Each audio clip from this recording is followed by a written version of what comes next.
Hola a todos, bienvenidos a un video en el cual pretendo abordar lo que son las funciones trigonométricas para un triángulo rectángulo. Es un tema muy importante de geometría y trigonometría, pero que encuentra amplia aplicación en materias como física, por ejemplo, y ya también desde luego en aplicaciones más específicas en la ingeniería, como en ingeniería mecánica, por ejemplo. Vamos a ver, hablamos de que son funciones trigonométricas para el triángulo rectángulo. Recordemos rápidamente que un triángulo rectángulo pues es aquel que tiene un ángulo recto. Aquí he dibujado uno previamente. Recuerden que el ángulo recto es de 90 grados, es cuando los lados son totalmente perpendiculares, ¿sí? Esos dos lados que formen el ángulo de 90 grados los vamos a llamar catetos. Así identificamos los catetos, son los dos lados que forman el ángulo de 90 grados en nuestro triángulo. En este caso los he etiquetado como cateto A y cateto B, o lado A y lado B, pero como ambos forman el ángulo de 90 grados, los llamaremos los catetos. Y el tercer lado, el lado opuesto al ángulo recto, el que no forma parte del ángulo recto, en este caso es C, siempre también es el más largo en un triángulo rectángulo, esa es la hipotenusa. Entonces recordemos, los catetos forman el ángulo de 90 grados y el otro lado es la hipotenusa. Las definiciones de las funciones trigonométricas son las siguientes. La función seno se define como la razón o división del cateto opuesto a la hipotenusa, o sea, se va a dividir el cateto opuesto entre la hipotenusa. En el coseno se define como la razón o división del cateto adyacente sobre la hipotenusa, y en la tangente solo tenemos una relación entre los catetos, el opuesto sobre el adyacente. Aquí no aparece la hipotenusa. Bueno, ahora creo que es importante que logremos distinguir a qué nos referimos con cateto opuesto o cateto adyacente, o cuál es el cateto opuesto y cuál es el adyacente. Por sí mismo, ningún cateto es el opuesto ni el adyacente, sino que eso es algo que depende respecto a qué ángulo lo estés considerando. Para que te des una idea, es como si te pones frente a frente con otra persona y le pides que señale a la derecha. Ella va a señalar a su derecha, pero para ti esa es la izquierda, ¿sí? O sea, depende de la posición en la que se ubique la persona, cuál es la derecha y a dónde es la izquierda. De igual manera aquí, depende de a qué ángulo nos estemos refiriendo. Si nos referimos a este ángulo, que lo he etiquetado con la letra griega alfa, pues el cateto opuesto es este de aquí, que es el cateto A, porque es el que está de frente, opuesto al vértice del ángulo alfa. Y el cateto adyacente sería el cateto B, que es el que forma parte del ángulo. Al ángulo alfa aquí lo están formando el lado B y el lado C. El lado A no forma parte del ángulo alfa. Entonces, ese que no forma parte del ángulo es el cateto opuesto. Y el cateto adyacente es el que sí es uno de los lados del ángulo. Entonces, en definitiva, para el ángulo A, el cateto opuesto es A y el adyacente es B. Sin embargo, observa cómo para el ángulo que está aquí arriba, que lo he etiquetado con la letra griega beta, para el ángulo beta, que tiene su vértice aquí arriba, es al revés. El cateto opuesto es B, B minúscula, el horizontal, y el cateto adyacente, que sí forma parte del ángulo beta, es A. Entonces, el que es opuesto para un ángulo es adyacente para el otro, ¿sí? Recordemos también que estos dos ángulos internos, alfa y beta, pues, tienen que ser forzosamente agudos y complementarios. Vamos por partes. Recuerda que en todo triángulo siempre la suma de los tres ángulos te debe de dar 180 grados. Si aquí ya hay 90 por definición de triángulo rectángulo, forzosamente los otros dos ángulos deben de sumar 90 para que 90 del recto más 90 de los otros dos complementen los 180 grados. ¿Okay? Entonces, como suman 90 grados, se dice que son ángulos complementarios. Y como forzosamente tienen que medir menos de 90 cada uno, pues son ángulos agudos, ¿sí? Entonces, vamos a establecer cómo quedarían las funciones para cada uno de estos ángulos. Hablemos primero del ángulo alfa. Entonces, la función seno aplicado al ángulo alfa, esto se lee seno del ángulo alfa o simplemente seno de alfa, ¿sí? Va a ser igual a, nos vamos a la definición, dice que dividamos el cateto opuesto sobre la hipotenusa. Para alfa el cateto opuesto es A. Entonces, A sobre la hipotenusa, que aquí está etiquetada con la letra C minúscula, ¿sí? El coseno de nuestro ángulo alfa Dice la definición de coseno que dividas el cateto adyacente sobre la hipotenusa. Cateto adyacente es el que forma parte del ángulo, ¿recuerda? Entonces, para alfa, el cateto adyacente es este, B. Entonces, B sobre la hipotenusa C. Y finalmente, la tangente de nuestro ángulo alfa va a ser igual a dividir, dice, el cateto opuesto entre el cateto adyacente. Para el ángulo alfa, el cateto opuesto es A y el adyacente es B, así que dividimos A sobre B. Así quedarían establecidas para este triángulo en específico las tres funciones trigonométricas seno, coseno y tangente para el ángulo alfa. ¿Sí? Vamos a ver cómo quedarían entonces para el ángulo beta.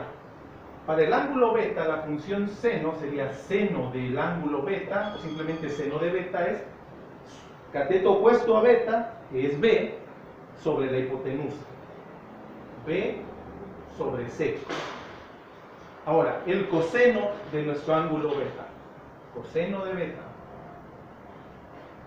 Dice que es el cateto adyacente sobre la hipotenusa. Para beta, el cateto adyacente es el cateto A. A sobre la hipotenusa C. Y finalmente la tangente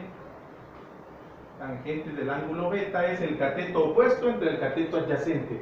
Desde el vértice del ángulo beta, el cateto opuesto es B y el adyacente es A. Así que dividimos B sobre A. Y así es como quedan establecidas las tres funciones trigonométricas principales para el ángulo beta. Bien, puedes ver cómo el seno de un ángulo es igual al coseno del otro. Ambos son A sobre C. Y viceversa, también el coseno de alfa es igual al seno de beta. Las tangentes son recíprocas, eso quiere decir que es la fracción, pero al revés. La tangente de alfa es A sobre B y la de beta es al revés, B sobre A. Esas son las definiciones de las funciones trigonométricas aplicadas a un triángulo rectángulo. Ahora vamos a ver rápidamente cómo se resuelve un problema en específico.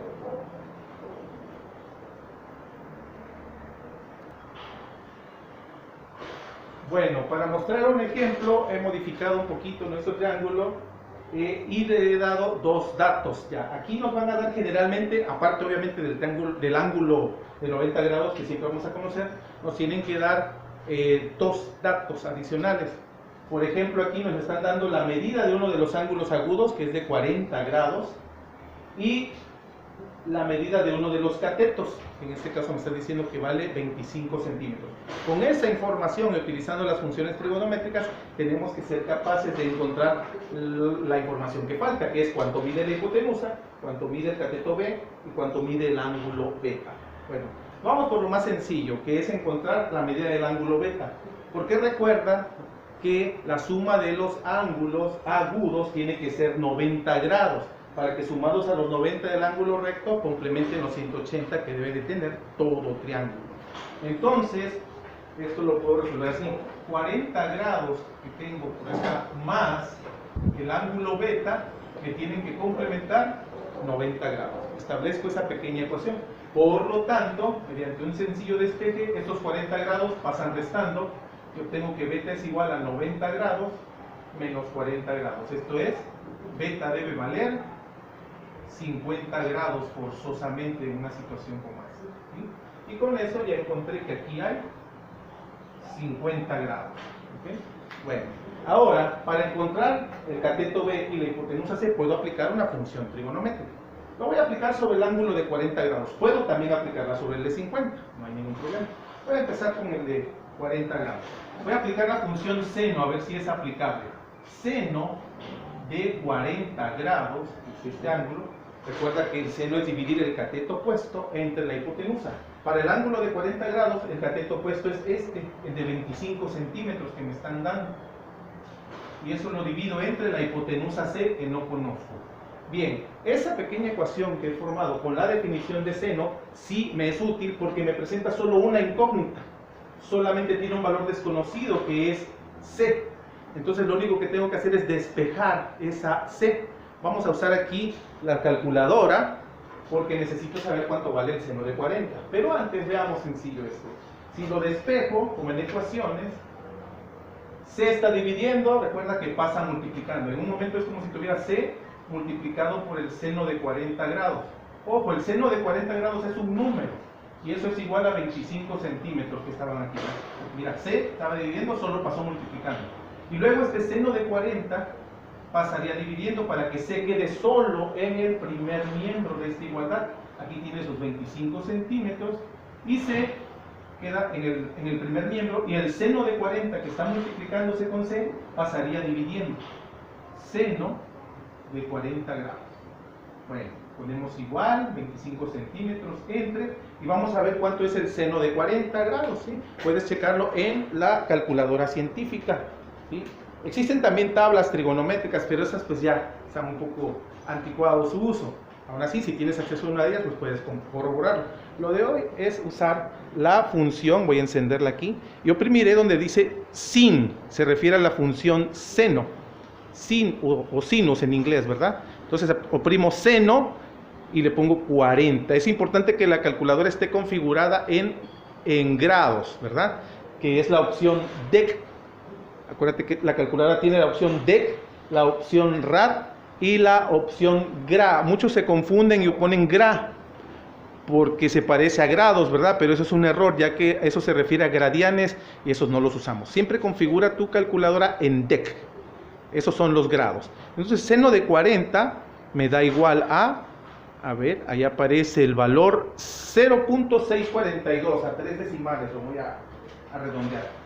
Seno de 40 vale 0.642. Entonces, C es igual a dividir 25 centímetros entre 0.642. Hago la división, 25 entre 0.642.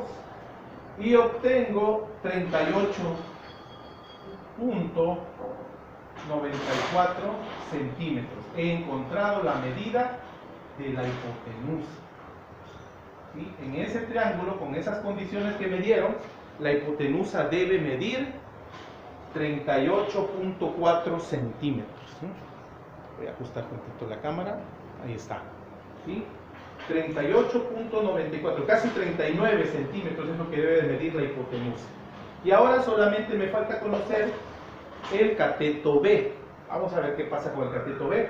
Puedo usar, si sigo trabajando con el ángulo de 40 grados, coseno. ¿Por qué coseno? Porque recuerda que coseno involucra el cateto adyacente, y el cateto B es adyacente al ángulo de 40 grados.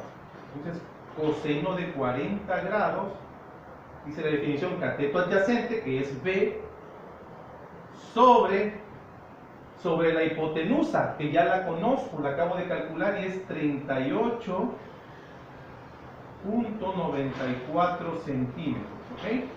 Por lo tanto, si vamos a despejar B, notamos que este 38.94 que está dividiendo, solo pasa multiplicando al coseno de 40, así que tengo que el coseno de 40 grados se multiplica por 38.94 centímetros, y eso me da igual a B, que ya se quedó solito en el segundo miembro.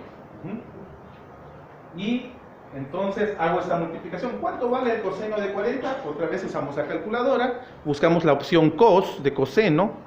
Ahí está, cos de 40, cierro el paréntesis, y me da igual a 0.766, es decir, 0.766 se multiplica por 38.94 centímetros, y eso es igual a B. Por lo tanto, B es igual a, hago la multiplicación, 0.766 por 38.94, y me da 29.82 centímetros. Y con eso ya encontré mi cateto B. Así que ya queda resuelto. Aquí la hipotenusa es de 38.94 centímetros y el cateto B 29.82 centímetros. Este es un ejemplo nada más de cómo se aplican las funciones trigonométricas para resolver triángulos. Hay varios casos, y en este mismo triángulo hay varias opciones, como lo mencioné hace un momento. Pude haber trabajado con el ángulo de 50 grados también, o ahorita en que resolví para el cateto B, pude haber usado la tangente también, cateto opuesto 25 entre cateto adyacente B y también haber resuelto. Hay varios caminos, ¿sí? Por lo tanto, lo que más necesitamos aquí es hacer muchos ejercicios, muchos ejemplos, para que agarremos práctica y no nos enredemos entre las varias opciones que tiene para resolverse un mismo problema, ¿sí? Voy a procurar subir algunos videos más en los cuales ya pase directamente a la resolución de los diferentes casos, una vez que ya hemos establecido las definiciones de las tres funciones trigonométricas principales. Quedo pendiente entonces con algunos otros videos en los cuales veamos otros casos más en donde apliquemos estas funciones. Gracias.